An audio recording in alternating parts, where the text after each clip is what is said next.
Hey guys, Matt aka Martiln here, and welcome to episode 2 of Make a Track Monday, a series where I make a track from start to finish as part of Beat Collective's fortnightly challenge. If you don't know what that is, make sure to check out episode 1 of this series for a short explanation. This round's samples have been provided by synth-pop artist Patra Kay. I'll link her Facebook page down in the description along with Beat Collective's. That's enough of an introduction, so without further ado, let's jump right in. Okay, so I've got a new Ableton Live session open up here with the 2 samples loaded in. The sample number 1 is this kind of Tibetan bowl sample thing. I'll play you a little bit of it.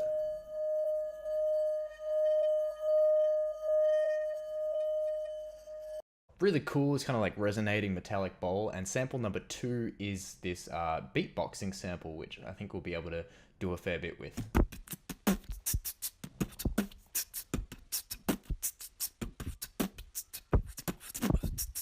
So what I think I'm going to do actually is something similar to what I did last week, or not last week, last episode, but I'm going to start with the drums. I'm going to drag this into a MIDI channel, chuck it onto slice mode, slice it this time by transient, because it won't be necessarily in time.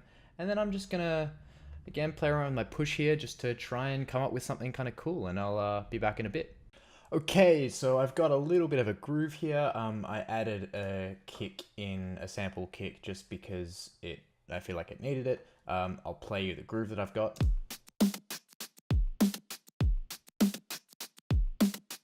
It's pretty basic.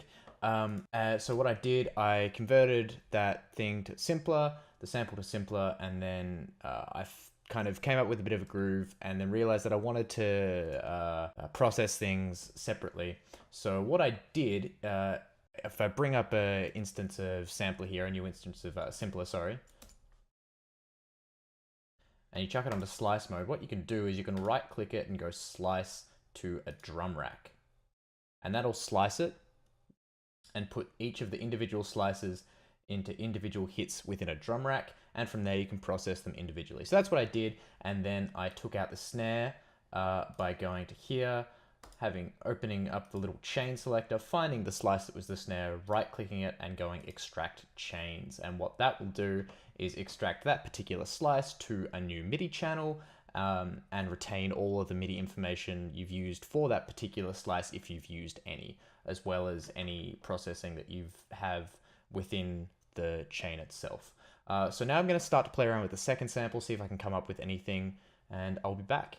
So I've kind of come up with something, a little bit of a chord thing, and this kind of arpeggio thing using the 2 samples. For the arpeggio thing, I've just taken the start of the sample and just mucked with it a little bit, added some filter and stuff in sampler. And for the chords, I just took, again, a little part of it and just kind of looped it, going back and forth in the sustain loop mode, have a bit of a crossfade on, and just, yeah, I'll play it for you, it's pretty short.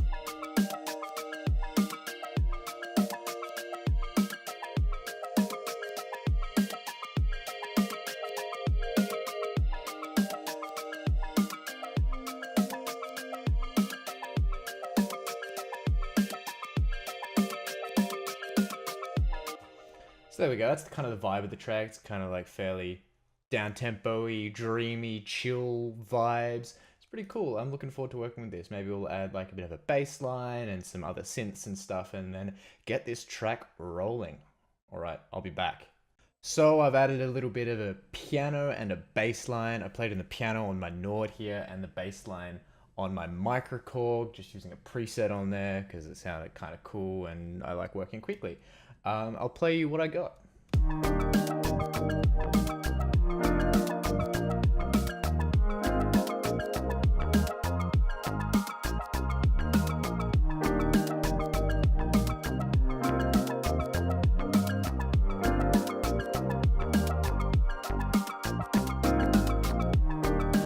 It's pretty cool, it's nice and groovy and chilled out and laid back, and I don't know, maybe I'll have a synth solo in there by the end of it. That could be pretty fun, eh?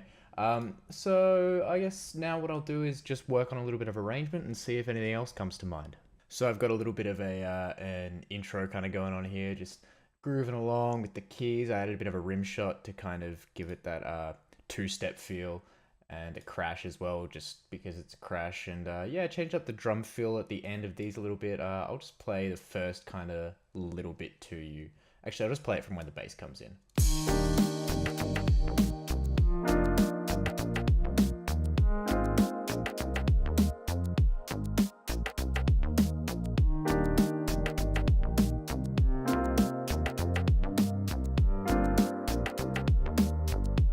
Then I changed up the kick pattern a little bit.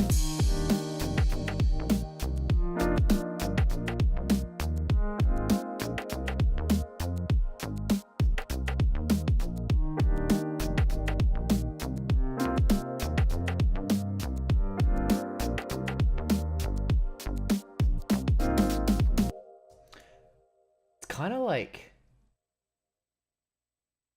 dreamy glitch hop. So I think that's probably all I'm going to be able to get to do tonight. I'll probably come back to it tomorrow, although it'll be 2 seconds for you guys. And yeah, hopefully this can go somewhere cool. I'm liking it so far. So I'll be back in a minute. Alrighty, so we're back. It's the following morning. I've added a little bit of a break here after the kind of minute-long intro. I've added a pad and a kind of percussion loop using the beatboxing sample and the trick I showed in the last video. In case you missed it, just got a ping pong delay here followed by an auto filter on spin mode, 50% spin, bandpass with an LFO running at a fairly slow rate. I've actually got a bit of a beat repeat here as well, which kind of cool, adds a little bit of variation to it, and reverb after it. This EQ here is not doing anything at the moment, but it probably will later. I've added some reverse things as well, just a bit of a reverse crash, and took a bit of the Tibetan bowl sample and have reversed it to create like a bit of a pitchy kind of riser. I might do some pitch modulation with that as well, but I'll just play you the break that I've got at the moment.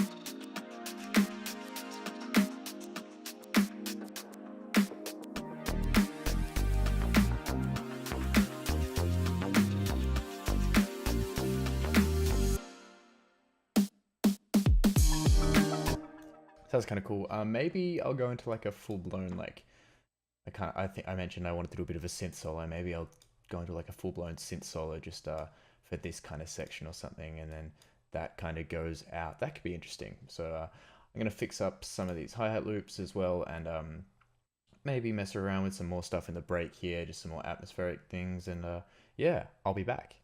So I've kind of moved on a little bit from this break section, and I just kind of extended this out, and I'm thinking right about now it's time to record a pretty sick synth solo.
So that was awesome. So much fun. Alright, well, now I'm going to try and just make this a little bit more kind of fun in terms of the backing. We'll play around with some stuff, some rhythms, maybe add some more instruments and maybe just some like counter melodies and stuff like that, and I'll be back. So just going to quickly do one thing here. So I've frozen the snare track. It's just clicking here and clicking freeze. It's now unfreeze. And what I want to do is add a bit of a reverse snare. So I'm going to do this. I've created a new audio track with Command T. I'm going to grab this little snare, this little bit of snare here. I'm going to hold Alt down and I'm going to drag this down onto the new audio track. What that's going to do is actually take the audio while still retaining the MIDI in here. So I can now unfreeze this MIDI track and now go back in and affect it and everything. So what I'm going to do, take this, I'm going to right click and I'm going to go crop sample, click reverse, drag it into here, turn it down a little bit so that it matches here, rename it, color it because we love our organization, and now, yeah, cool. That adds a nice little extra little bit of feel into there. Alrighty. So I had another quick listen. One thing I forgot to mention, I've changed this little part here so that there's kind of like a delay before it kicks back in again in the middle of the solo. I'll just play it for you.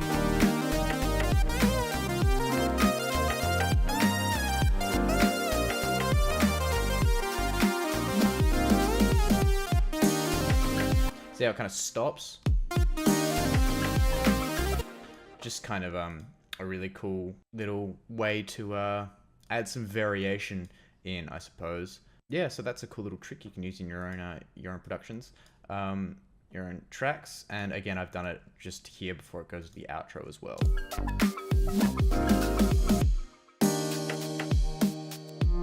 Yeah. So yeah, that's a cool little thing you can use. So I think for the purposes of this Beat Collective submission, this track is pretty well arranged, composed, done. So what I'm going to do now is I'm going to mix it down, and yeah, I'll catch you kind of midway or at the end of that process. So I think I've got a pretty nice little mix down here, just pretty basic. Again, got my 4 different buses that I have, and on the drums, got some compression, multi-band, like just to catch the peaks, some multi-band to squish it all together, and then a little bit more compression with a fast, slower attack and a lot kind of less sensitive, just giving it a little bit more kind of glue and a bit of EQ basically. I also reduced the transient of the clap because that was really kicking me in the face, and the kick, I added some enhancing to this little preset on Overdrive called Enhance. Is fantastic, and you just play around with it from there. It gives it a little bit more enhancement in the top end, basically. The bass is something I played around with a fair bit, actually. On the bass bus here, I got a gate because there's a lot of noise that comes out of this thing because I think the leads are a bit stuffed. So we got to fix that at some point, but got this. So again, this enhance here, I've just made like a parallel kind of overdrive processing just to really bring out the highs. I'll kind of play it with and without that for you. Hold on. So this is with it. This is without it.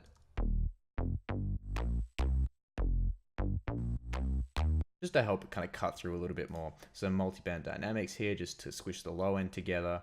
And another bit of an EQ here just to clean things up a little bit and give it a bit of a boost. Synths, not too much. Did a bit of a catch peaks because there were some peaky parts.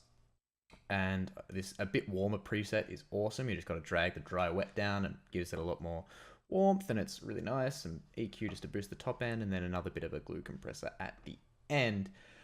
The effects, just a high pass filter, basically. I should turn all those off because yeah, they sounded fine. And now I think I'll just do a little bit of a quick master, and that should be it. All right, I'll see you guys at the end of that.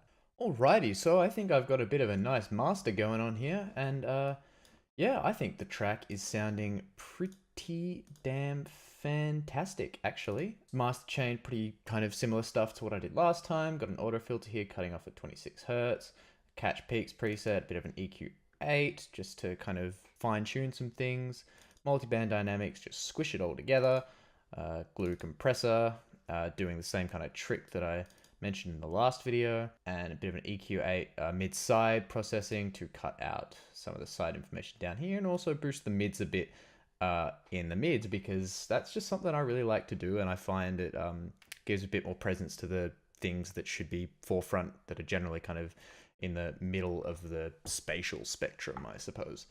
And then again, this W1 limiter, because it's cool, it's free, it's nice, you should get it. Maybe I'll put a link to it down in the description. And yeah, just a spectrum here, just to analyze some stuff. I won't play it because in the last video that I did of this, when I played the spectrum, I think it kind of glitched out a little bit. I'll just play you a little bit of the track.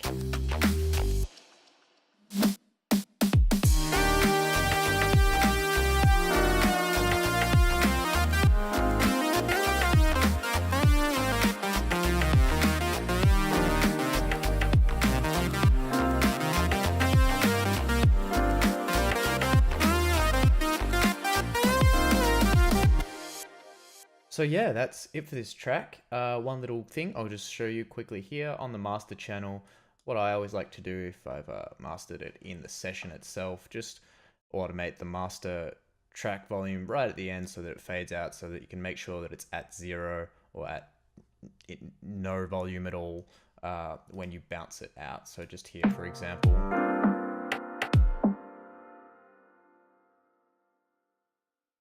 It's just a nice little fade out at the end into nothingness. And then we export the track and it's all done. That's it for this video. I hope you enjoyed and found it useful. Please make sure to like, comment, and subscribe if you haven't already. And as always, let me know what type of videos you'd like to see more of in the future. And if there's anything that I did during this video that you'd like me to go over in more depth, let me know that as well. Thanks so much for watching. My name is Martilm, and I'll see you in the next video.